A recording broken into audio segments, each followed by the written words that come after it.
Mbacke ñu ngi lay ziar bu baax a baax salaamaaleykum yaa ngi ci antenne bu TMS. ñoo ngi sant yàlla. ñu ngi lay ziar bu baax. yàlla yàlla nangu ziar. baa ngi si jàmm doyen. sant yàlla. Alors concept émission bi nag c'est 100% éducatif. Raison pour laquelle nous sommes ici présents à l'école Abdou Aziz. Alors comme j'ai l'habitude de le dire, pouvez-vous nous expliquer un peu sur la définition de l'école? Bon, une école, d'une manière générale, c'est une institution où on acquiert des savoirs, des connaissances, une éducation par excellence, pas autre chose. Il y a l'éducation et l'enseignement, l'apprentissage. Alors, comment voyez-vous également les élèves d'aujourd'hui? Bon, contrairement aux anciens élèves, actuellement, les élèves actuellement sont désintéressés. Avec la technologie, les portables, les autres là, sont désintéressés, ils ne travaillent plus. Ça, il faut le dire. Ils n'ont plus la volonté comme les élèves d'hier. Maintenant, c'est tout à fait le contraire. C'est aux enseignants de faire le maximum, mais pour les élèves, vraiment, on essaie de faire, mais le cœur n'y est pas pour les élèves. Quel message donnerez-vous aux élèves actuels? Là, c'est un peu difficile parce qu'il faut, c'est l'émanation des parents. Parce que l'école, on éduque, mais avant tout la maison aussi. Si il n'est pas éduqué à la maison, il ne prend pas à la maison, le prof ne peut rien faire. Ça, il faut le dire. Ok, on vous remercie. ñu ngi lay nuyu. maa ngi lay fay ça va. Ça va yaa ngi nekk élève ci ISMA. tey mel na ne yaa ngi pare benn recette de lii lan la ni. recette bi bañe la ñuy defar tey la ñuy réaliser. yan kii nga jënd nii farine ak lan ak lan. farine huile sucre lait. beurre sel. nen yi nag pour lan la ci. nen yi si la bokk kay. si la bokk. léegi différence ñi jaay beñe ci biti ak yéen yi ngeen di defar lan mooy différence bi. fii hygiène bi da ciy bokk. ak kii bi nu mu tudd sax. continuel sois à l'aise continuel. ak tenue bi. jeex na loolu yëpp ci lay bokk. mais dafa laaj sedd ndax fii moom sedd na wecc fii kenn du gis naan dafa tilim. hygiène bi da ciy bokk tamit. parce que doo defar dara ba pare muy tilim wala fi ngay defaree muy salte yooyu noonu. foog mu am hygiène. tey lan ak lan ngeen teg nii ngeen présenté ñu ko menu bi. farine moo si nekk. ak suukar. huile. meew. sel. ak œuf. man ma jàppoon œuf bi pour omelette rek la man. déedéet day dem si beñe. day dem ci beñe seen beñe yi bokkut ak beñe si mbedd yi de. bokkul. mais seen wàllu set gi ngeen set nii pour lan la. daa war a nekk. hygiène bi tenue yi pour lan la da leen ko exiger wala. tenue yi tamit si la bokk. alors ñu ngi leen di remercier bu baax. merci. di leen wax ne bon courage à vous. merci beaucoup kontaan nañ ci yéen bu baax a baax jërë ngeen jëf. Alors, c'est l'école qui nous a tous donné. J'aime l'école de mon pays. C'est elle qui m'a donné tout, des maths, des sciences, des dictées, vie, revue, émotion. J'étais petit, ignorant. L'école m'a mis dans les rangs. Alors, chers amis passionnés de la culture, salam alaikum, mbokk xarit am du jàmm. ñu ngi ci émission sunu school daal di déplacé ñëw bien sûr école Abdou Aziz bu Guédiawaye mais nag dañoo ñëw jël ci benn branche bu naan ISMA Institut des sciences des métiers et arts. ñëw seet si nag ki nga xam ne c'est notre doyen il se nomme monsieur Zoumaro su ne monsieur Zoumaro nag nekk un homme très social qui œuvre toujours la paix encore une fois di œuvrer ci aspect social tey moom la ñu war a seq ak waxtaan bu yaatu pour xamal leen ce que signifie également njëriñu école maanaam la définition de l'école ban rôle la élève war a am ak son professeur yan comportement la war a am waaye bu ñu ci duggee ci biir waxtaan itam dinañ waxtaan li nga xam ne mooy ñu fi andi di aspect ISMA di école bi nga xam ne dalay tàggat ndaw ñi ci wàllum formation professionnelle xam naa dinaa ko jox kàddu gi mu daal di nuyoo alors monsieur le doyen à vous l'honneur salaamaaleykum dalal ak jàmm ci antenne bu TMS. alhamdulilah Albouri siyaar naa la ma taquiner la un peu le milliardaire je pense que tu vas me donner beaucoup d'argent aujourd'hui. Absolument. Donc toujours un plaisir de discuter avec toi. Voilà, particulièrement s'il s'agit de l'école alors ça c'est ma seconde famille.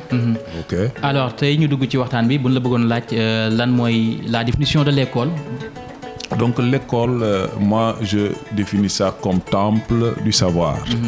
C'est-à-dire l'éducation prend ses sources, sa base dans le cercle familial, mais ramification au sein de l'école.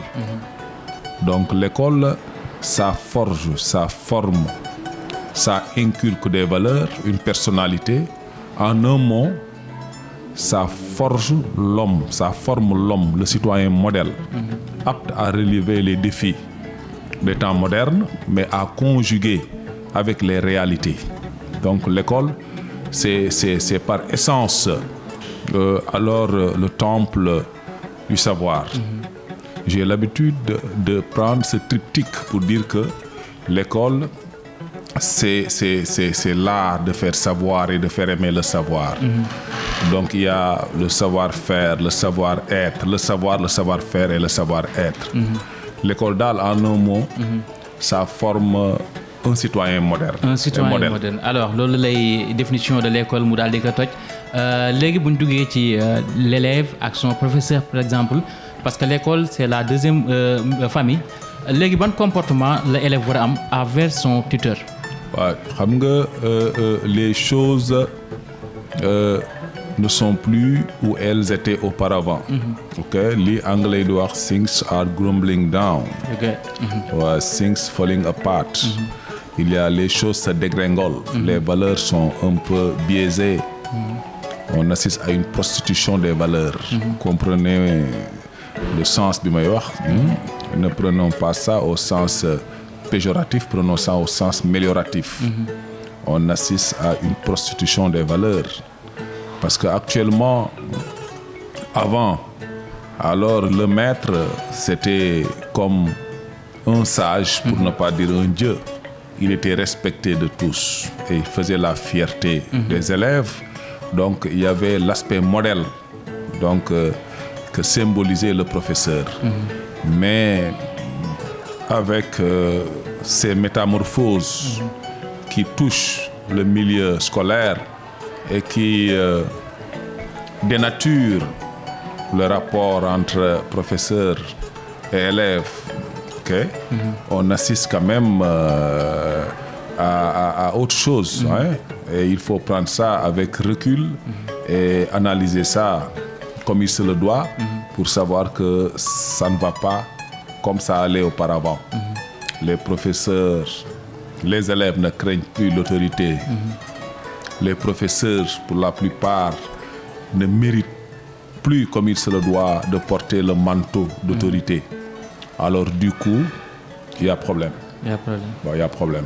L'éducation en souffre comme il se le doit. Absolument. Koo nawul mënu la jox xam-xam. Nit balaa nga koy naw li nga ko nawee moom moo ko war a forger moo ko war a def. waaye boo demee ba élève bi ak professeur ba climat boobu changé na. élève bi bu gisee professeur bi faaleetu ko nawloowu ko. jàngalekat bi naan sama koppar rek laa fi jël te ñibbi. alors éducation bi day daal di ndërmeelu. loolu nag moom mooy li fi ne. Il s'y ajoute. Il y a les réseaux sociaux. C'est un autre problème. Actuellement, les élèves, ils sont tellement attirés par ça, ils sont fascinés par le téléphone portable, les réseaux sociaux. Du coup, ils sont plus attentionnés, alors ainsi de suite. Ça pose problème. Kooku bu ñuy wax day nekk beneen débat boo xam ne day xóot quoi. Tu vois? Il y a beneen facteur boo xam ne nii aussi dafa am solo. Kooku tamit beneen débat bu xóot la moom mooy l'intelligence artificielle. Artificielle, absolument. Qui change beaucoup de choses. Actuellement, on doit redéfinir alors cette dualité, leur fonction, leur rôle, c'est-à-dire l'apprenant, l'élève et le professeur. loolu tamit lu njar lijjanti la war. Absolument. ok loolu lu njar lijjanti la. bismillah. alors mu nekk lu am solo voir si définition bi ak toj na li nga xam ne mooy lay jafe-jafe entre problème entre élèves et professeurs également mu daal di relater les faits. alors pour rester dans le même sillage dañuy continuer ak moom laaj ko que veut dire ISMA. Chaque fois on l'entend ISMA. Que signifie ISMA, mon doyen? Voilà, ISMA, c'est l'Institut supérieur des métiers de l'avenir, ex-Institut supérieur des métiers et des arts, qui est une structure légalement constituée, alors qui forme, qui forge, qui oriente, qui accompagne les jeunes en déperdition scolaire. Nous avons remarqué qu'il faut réinventer alors la formation. Absolument. Alors nous, on a opté pour une formation pratique. À ISMA, du lundi au samedi, on fait la pratique dans l'hôtellerie. Boo yéegee léegi da nga gis gars yi nekk ca. Donc loolu la. Parce que wutum xam-xam savoir-faire pratique dafa laaj nga conjuguer ak réalité yi. Absolument. nga laal li ngay def. Peu de théorie mais beaucoup de pratique. Bien vrai que la pratique sans la théorie est aveugle, mais la théorie sans la pratique est vide. Il faut créer ce link entre théorie et pratique. Mes amis, mes frères américains disent que learning by doing. Yeah. OK? OK, well, si tu veux savoir, il faut pratiquer. Absolument. On te dit qu'est-ce que tu veux faire? Tu dis je veux faire ceci, alors on te met en relation avec c'est les personnes aptes à t'accompagner par rapport à sa passion. Mes filles, avec le système français, c'est qu'est-ce que tu as comme diplôme qui témoigne que tu peux faire ceci, cela. Absolument. Du coup, ben, tu n'es pas productif. Parce que souvent, il y a écart entre les dossiers présentés et le savoir-faire. Donc, il faut encore revoir tout ça. Absolument. Isma nak lolu la téla xam. Chez nous, les élèves, ils font la boulangerie. Ni def bon, je prends le département hôtellerie. Ils font la boulangerie, la pâtisserie, la cuisine, technologie, service et l'entrepreneuriat. Donc, ils ont l'ensemble des professeurs yu fa nek dañuy def aussi l'agroalimentaire.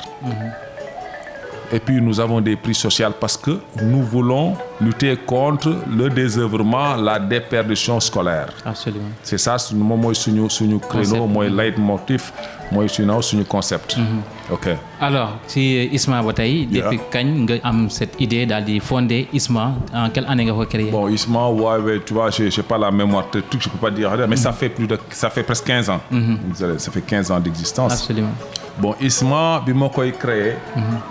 Alors, je me dis parce que c'était préscolaire, terminal, c'est préscolaire, terminal, formation professionnelle, couture, stylisme, donc voilà, stylisme, comptabilité, gestion, hôtellerie et tout ça. Fii nag da ngeen nekk rek focus sur hôtellerie, mais ISMA c'est un tout, c'est un vaste truc. Je pense qu'on aura le temps d'en parler amplement. Mais présentement, on fait focus sur l'hôtellerie. Absolument. Bi may créé département hôtellerie bi.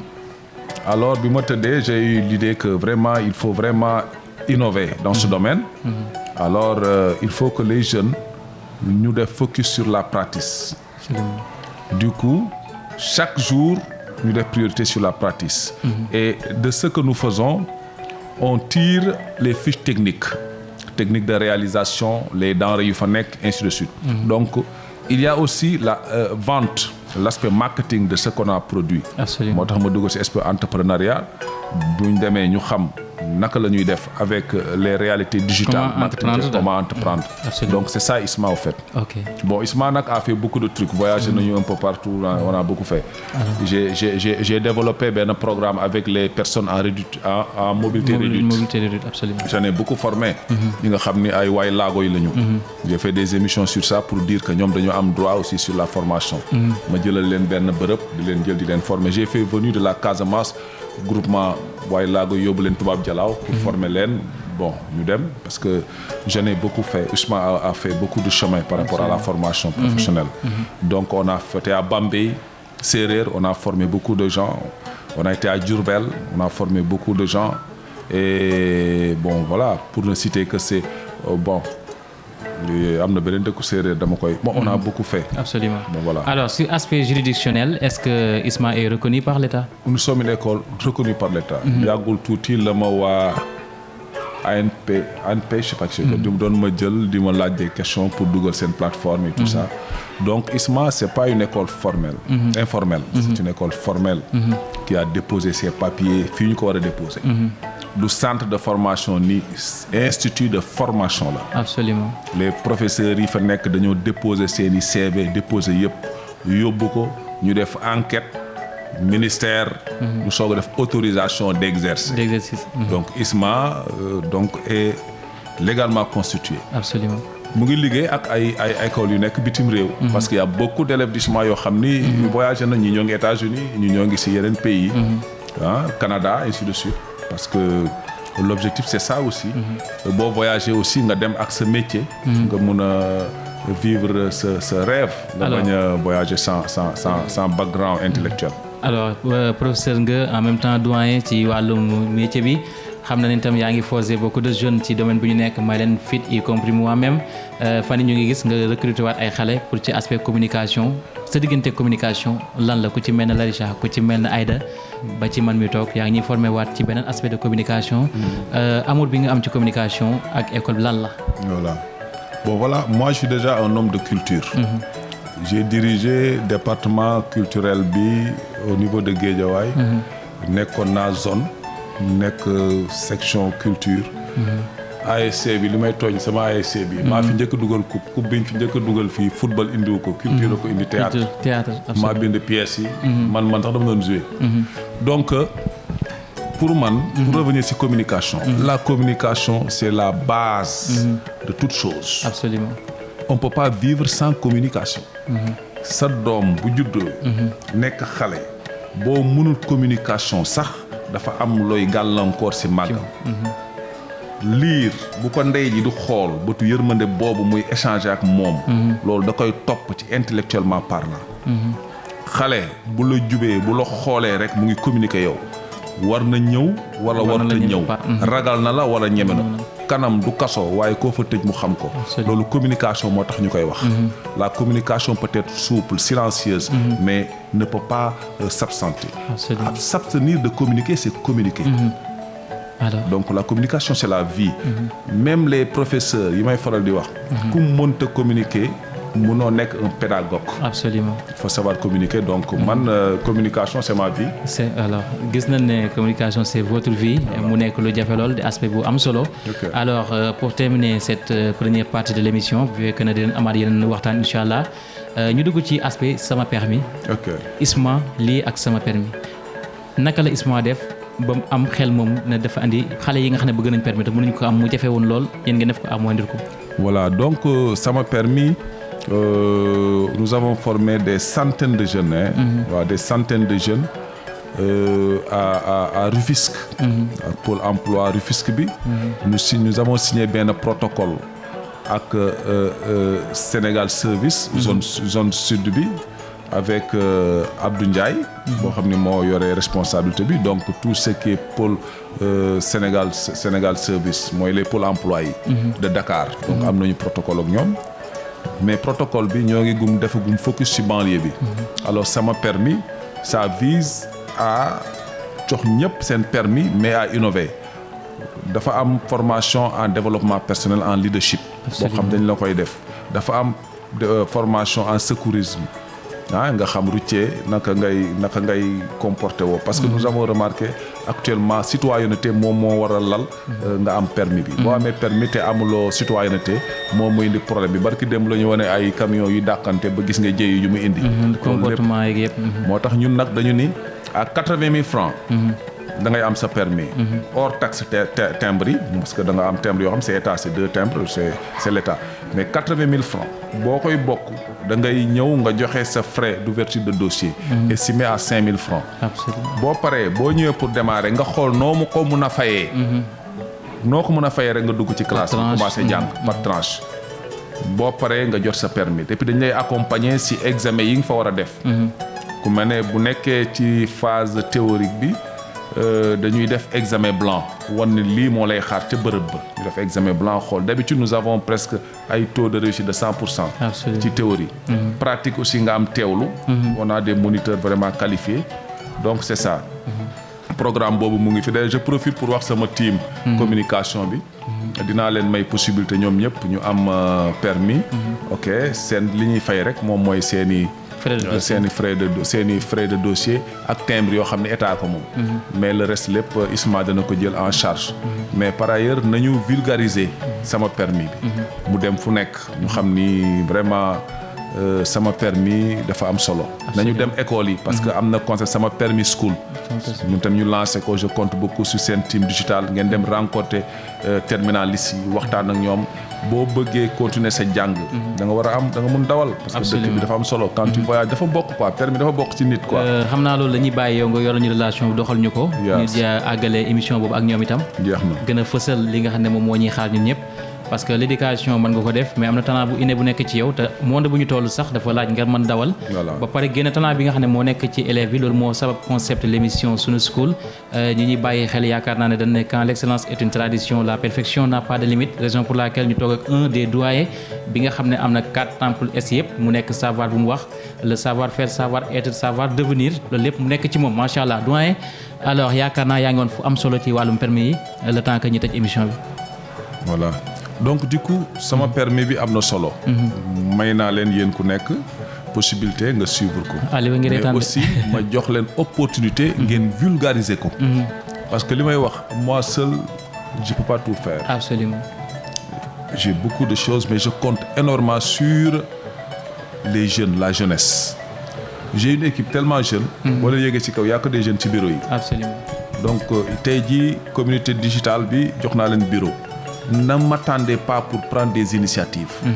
quand bu ma defee esquisse bi rek yéen mottali leen ko ngeen accompagner ma ci réflexion yi ak ci réalisation bi. c'est ça la jeunesse qui gagne. L'entrepreneuriat, c'est ça la jeunesse. N'attendez pas trop des gens. Absolument. Mais puisez au fin fond de votre être cette sève nourricière vous permettant de booster votre élan. C'est très important. li ngeen di root bu leen ko jéegaani mu ngi ci yéen root leen ci seen biir jëmm li nga xam ni moom moo leen di war a tax ngeen dem conquérir l'excellence. Absolument. Au fin fond de chacun somnole des capacités boo xam ni mënta dañ kenn mënu ko jeexal ci ay talent ci ay valeurs. C'est pas pour rien que ñu ne l'homme est représentant de Dieu sur terre. Nous sommes vicaires de Dieu sur terre.